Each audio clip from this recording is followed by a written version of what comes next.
Praise Lord. നിങ്ങൾ എല്ലാവരെയും blessed മോർണിംഗിലേക്ക് യേശു ക്രിസ്തുവിൻ്റെ നാമത്തിൽ സ്വാഗതം ചെയ്യുന്നു.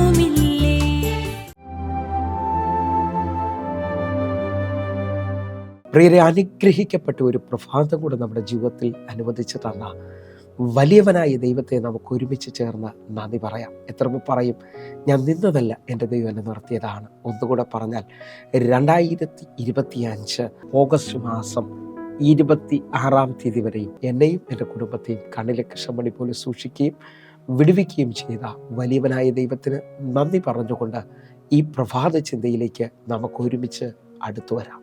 മനുഷ്യൻ അവസാനിച്ചെന്ന് പറഞ്ഞെടുത്തുന്ന ദൈവം തൻ്റെ മഹത്വത്തെ വെളിപ്പെടുത്തുന്നു. പ്രിയരെ, പ്രാരംഭവാക്യത്തിലേക്ക് വിശുദ്ധ യോഹന്നാൻ എഴുതിയ സുവിശേഷം 11-ാം അധ്യായം അതിൻ്റെ 40-ാമത്തെ വാക്യം. യേശു അവളോട്, വിശ്വസിച്ചാൽ നീ ദൈവത്തിൻ്റെ മഹത്വം കാണും എന്ന് ഞാൻ നിന്നോട് പറഞ്ഞില്ലയോ എന്ന് പറഞ്ഞു.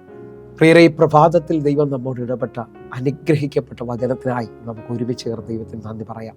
ഈ പ്രഭാതത്തിൽ ഞാനും നിങ്ങളും ഒരുമിച്ച് ചിന്തിക്കുന്നത് മനുഷ്യൻ അവസാനിച്ചു എന്ന് പറയുന്നിടത്ത് ദൈവം തൻ്റെ മഹത്വത്തെ വെളിപ്പെടുത്തും എന്നുള്ളതാണ്. വായിച്ചു കേട്ട വാക്യം എല്ലാവർക്കും സുപരിചിതമാണ്. ലാസറിൻ്റെ കല്ലറയുടെ മുമ്പിൽ വന്നു നിൽക്കുമ്പോൾ തൻ്റെ സഹോദരി മാർത്ത യേശു കർത്താവിൻ്റെ അടുക്കൽ പറയുന്ന ഭാഗം ഞാനും നിങ്ങളൊന്ന് ശ്രദ്ധിക്കുകയാണ്.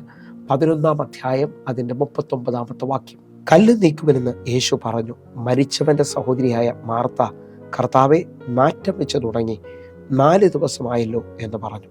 നിങ്ങൾ വിശ്വസിക്കുന്നവരാണെങ്കിൽ എൻ്റെ കൂടെ ചേർന്നുകൊണ്ട് ഇതാ മാർത്ത പറയാണ്, മരിച്ചിട്ട് 4 ദിവസമായി, നാറ്റം വെച്ചു എന്ന് പറഞ്ഞാൽ മാനുഷിക നിലയിൽ ഇനി ഒരു സാധ്യതയില്ല. ഇങ്ങനെ എന്നെ കേൾക്കുന്ന ഒത്തിരി പേരുണ്ട് കേട്ടോ.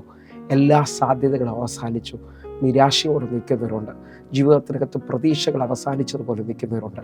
ഞാൻ ആത്മാവിൽ വിളിച്ചു പറയുന്നു, നിങ്ങൾ വിശ്വസിക്കാമെങ്കിൽ എൻ്റെ തമ്പുരാൻ അബ്രഹാമിൻ്റെ ദൈവമാണ്.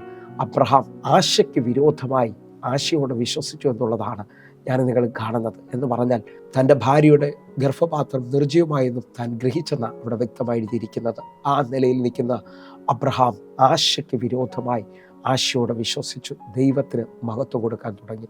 നിങ്ങൾ വിശ്വസിക്കുന്നുണ്ടെങ്കിൽ എൻ്റെ കർത്താവ് ഇല്ലാത്തതിനെ ഉള്ളതിനെ പോലെ വിളിക്കുകയും മരിച്ചതിനെ ജീവിപ്പിക്കുകയും ചെയ്യുന്നവരാണ്. നിങ്ങൾ വിശ്വസിക്കാൻ പറ്റുമെങ്കിൽ അബ്രഹാമിൻ്റെ ദൈവം നിങ്ങൾക്ക് വേണ്ടി ഇപ്പോൾ ഒരു അത്ഭുതം ചെയ്യാൻ പോവുകയാണ്. നമ്മൾ കുറിവാക്യമായി വായിച്ച ഭാഗത്തേക്ക് ഒന്നുകൊണ്ടൊന്ന് മടങ്ങി വരികയാണ്. മാർത്ത പറഞ്ഞു, ഒരു സാധ്യതയുമില്ല. എന്നാൽ എൻ്റെ യേശു കർത്താവ് പറയാണ്, നീ വിശ്വസിച്ചാൽ ദൈവത്തിൻ്റെ മഹത്വം കാണും. എന്നെ കേൾക്കുന്നവരെ, യേശു ഇന്നും ജീവിക്കുന്നുവെന്ന് എത്ര പേർ വിശ്വസിക്കുന്നുണ്ട്?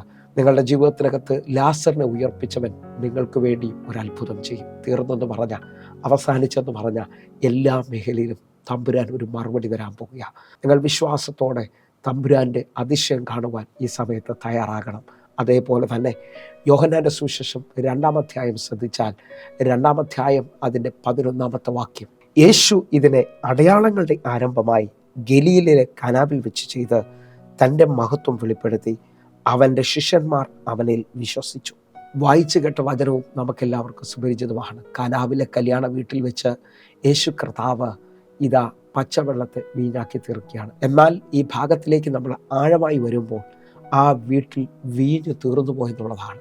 അത് നിങ്ങളൊന്ന് ശ്രദ്ധിക്കാൻ പറ്റുമെങ്കിൽ യോഹന്നാന്റെ സുവിശേഷം 2-ാം അധ്യായം അതിൻ്റെ 3-ാമത്തെ വാക്യം. വീഞ്ഞു പോരാതെ വരികയാൽ യേശുവിൻ്റെ അമ്മ അവനോട്, അവർക്ക് വീഞ്ഞില്ല എന്ന് പറഞ്ഞു. യേശുവിൻ്റെ അമ്മ ഇതാ യേശു കർത്താവിനോട് പറയുകയാണ്, ഇവിടെ വീഞ്ഞ് തീർന്നു പോയിരിക്കുകയാണ്. ഇതാ വീഞ്ഞില്ലാത്ത സ്ഥലത്ത് എൻ്റെ കർത്താവ് പച്ചവെള്ളം കൊണ്ട് പുതിയ വീഞ്ഞിനെ ഉളവാക്കുകയാണ്. നിങ്ങൾ വിശ്വസിക്കുന്നവരാണെങ്കിൽ യേശുവിൻ്റെ മഹത്വം നിങ്ങളുടെ ഭവനത്തിൽ, നിങ്ങളുടെ വ്യക്തിപരമായ ജീവിതത്തിൽ ഈ പ്രഭാതം മുതൽ ചലിക്കുവാൻ പോവുകയാണ്. ആഴമായി ഒന്ന് ശ്രദ്ധിക്കണം. ഇതാ യേശു കർത്താവ് വർഷങ്ങളുടെ പഴക്കമുള്ള വീഞ്ഞാണ് അവിടെ പച്ചവെള്ളം കൊണ്ട് ഉളവാക്കുന്നത്.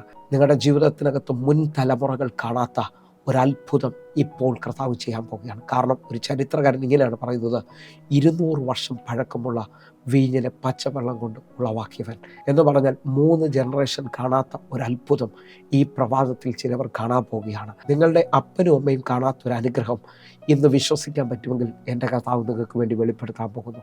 എൻ്റെ കർത്താവ് ഈ പ്രഭാതത്തിൽ ആരെയൊക്കെ നോക്കി ദൂത് പറയുന്നു. തീർന്നത് പറയാൻ വരട്ടെ. എൻ്റെ കർത്താവിൻ്റെ മഹത്വം നിങ്ങൾക്ക് വേണ്ടി വെളിപ്പെടാൻ പോവുകയാണ്.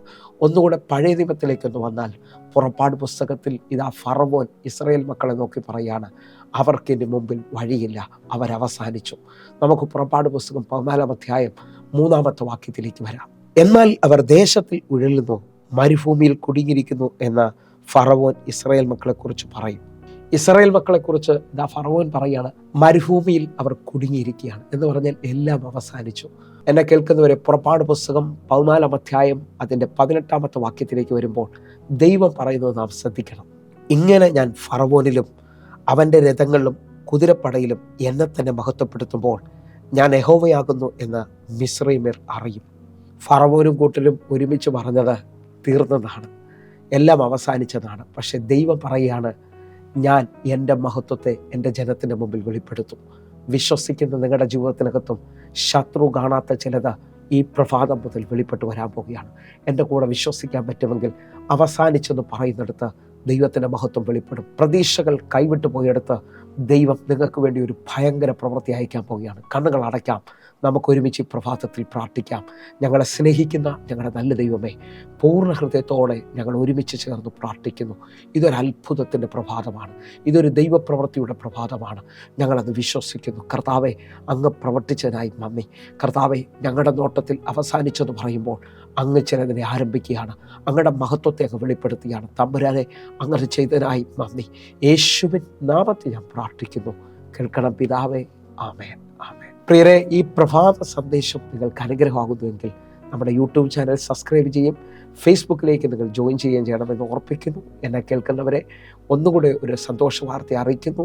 എല്ലാ ദിവസവും വൈകുന്നേരം ഇന്ത്യൻ സമയം 6 മണിക്ക് നമുക്ക് സൂമിൽ ആരാധനയുണ്ട്.